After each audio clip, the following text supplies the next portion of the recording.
What's up, Marshfield? What's up, YouTube? It's me, DB, and welcome back to another new episode of DB Cooks. Today I'm going to be making for you guys some focaccia bread.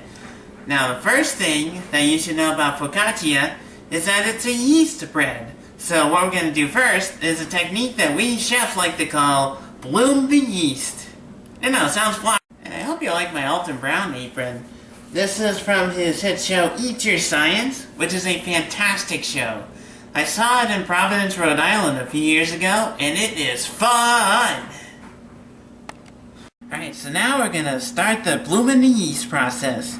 You want to add about 1 1/3 cups of warm water. So if you add any hot water or any cold water, it will kill the yeast, and we don't want to be killing anything today. Now, you want to add some yeast, and today we're using a Fleischmann's Active Dry Yeast. It does call for a package, but we have to use a jar. So if you want to use a jar, I would say put in about 1 tablespoon of yeast. So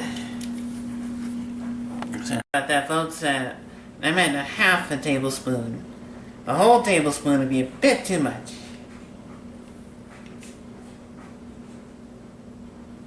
Alright, and there we go.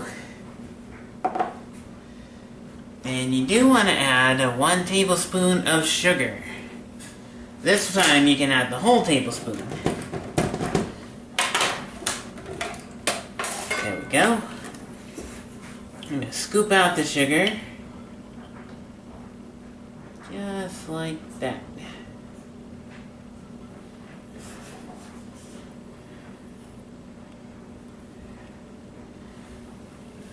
Alright, now you want to leave it sit for about 15 minutes while it starts to bloom. Or bubble if you prefer that term. Now my assistant, aka my sous chef, aka my cameraman, aka my dad, has already put 5 cups of flour into this mixing bowl. And we're going to use this thing called a dough hook in order to combine everything to make the batter.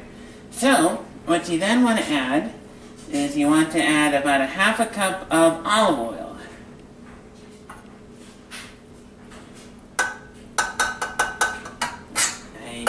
I gotta cut it. Next, you want to add some kosher salt, about 1 tablespoon's worth. And once your yeast mixture is ready, you can add that into this mixture too to create your batter. Now, this bread that we're making is actually more of an oily type of bread. So we're going to be using these herbs right here to help us make the bread. And that way it'll get a crispy exterior while we get a soft interior of the bread. And it's good for breakfast too. So we have some chives, some sage, some rosemary, and we're going to add a little bit of garlic and a little bit of basil to some olive oil in a pan, seen right over here. And that mixture is going to be put on top of the bread once the bread is done baking. So you see now that the yeast mixture is all foamy at the top here, that means it's ready to go and form our dough. Or should I say, dough! So this is one of our favorite ingredients to use in pretty much any of our dishes, rosemary. It cooks nicely, it's not as strong though, but it definitely does work.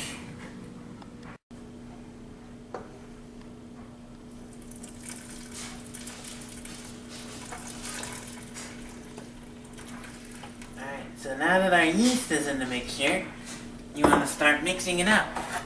First, we're going to need to cover it. That way we won't make a mess everywhere. Down just like that. And then, yep, you want to start the mixture on slow. It'll start combining all the ingredients and making it in a dough. You want to do it slow for about a minute or so, and then you can speed it up for another 5.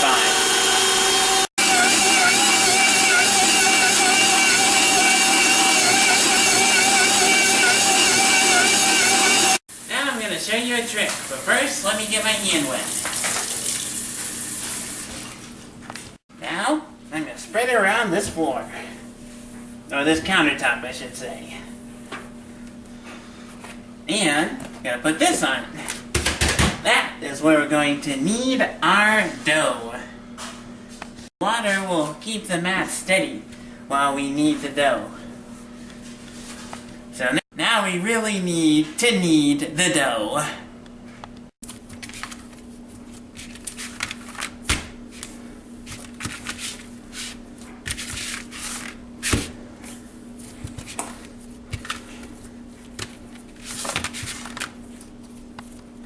Now, after you need to knead it, you can toss it into your bowl, and it will rise for about 1 hour.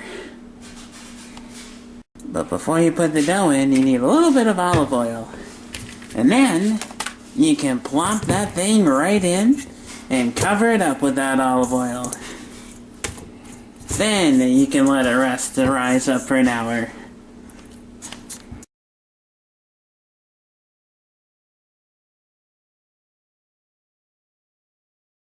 Now, while you're letting it rise for 1 hour, it's supposed to double in size, and, well, I'd say it did just that. Now, take a jelly roll pan and put about a half a cup of olive oil, and you gotta roll it around just like that, so the whole entire bottom of the pan will be covered in the olive oil. Now, what you want to do is that you want to take your dough, and you want to put it into the pan, and you're going to press it to cover all the sides of the pan.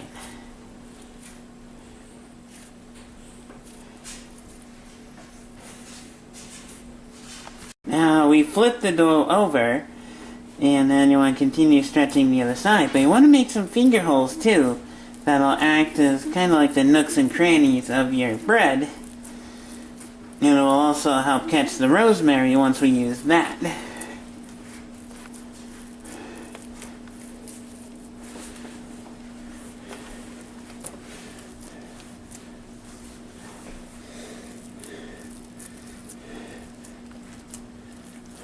It looks like a light brown surface of an asteroid, doesn't it?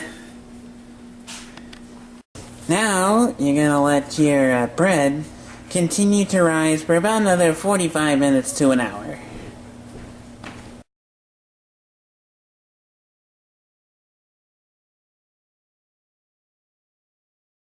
Doesn't that look beautiful? Now what you want to do is lightly coat it with some sea salt. And then we're going to add some flavored olive oil.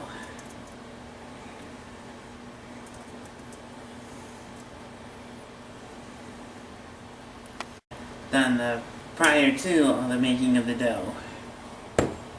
While the dough was rising a second time, you need to preheat your oven to 425 degrees. Then, after the dough is done rising and you've added the salt and the oil, you would then need to put your bread right in. But watch your fingers though. Just like that. Close it up and then set the timer for about 25 to 30 minutes. We're going to start off with 25 minutes and then see how it went along after that. So even though this looks like some gnarly bread, this is definitely great when you dip it in some other flavored oil.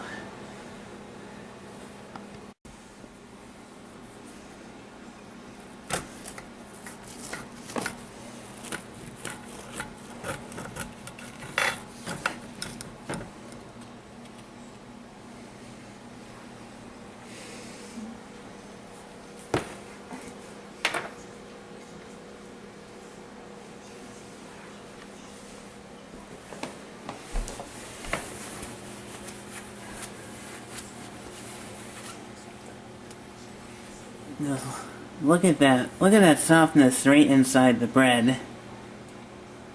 That's it for today's episode of DB Cooks. I hope you all enjoyed it. If you're watching on YouTube, then please make sure to leave a like. And don't forget to subscribe to my new DB Cooks channel for more cool and awesome cooking videos such as this one. And of course, you can pair this bread with whatever type of dinner that you want. We have here an eggplant parmesan dinner, made, of course, by my very own handy cameraman, my dad, whom I'd like to give a special shout out to for helping me make this bread. So, let's give it a taste, shall we? It's a little hot because it's been in the oven.